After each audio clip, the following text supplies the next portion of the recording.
सनातन धर्म में गाय को माता का दर्जा दिया गया है।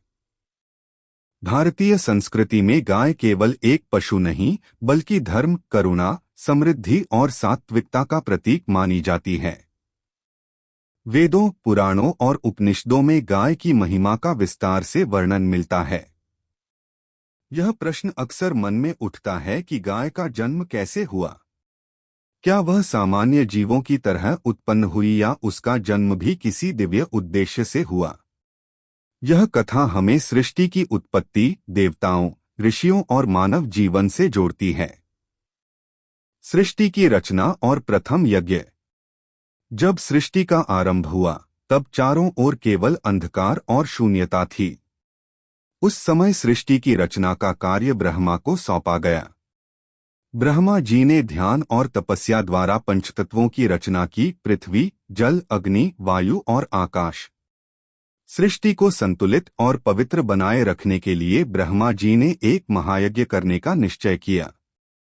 यज्ञ के लिए घी, दूध, दही और अन्य सात्विक पदार्थों की आवश्यकता थी, किंतु उस समय पृथ्वी पर ऐसा कोई प्राणी नहीं था जो ये पदार्थ दे सके।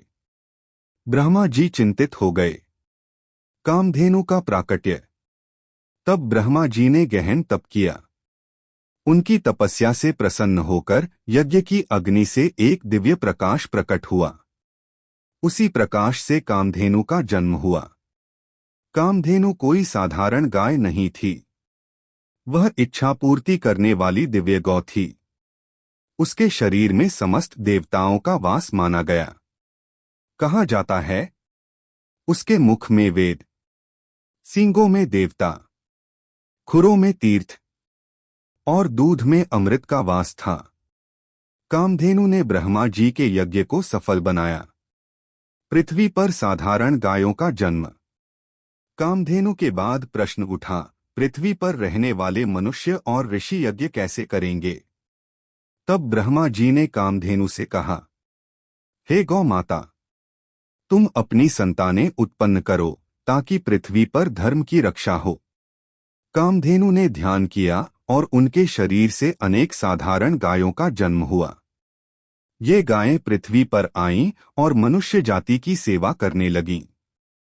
यहीं से गाय का जन्म और उसका पृथ्वी से गहरा संबंध स्थापित हुआ। गाय और ऋषियों का संबंध।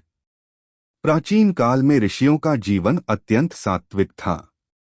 वे वन में रहते, तप करते और यज्ञ करते थे। गाय उनके जीवन का आधार थी।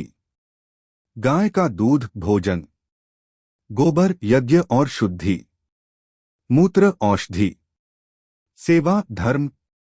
ऋषि गाय को अपनी पुत्री और माता दोनों मानते थे।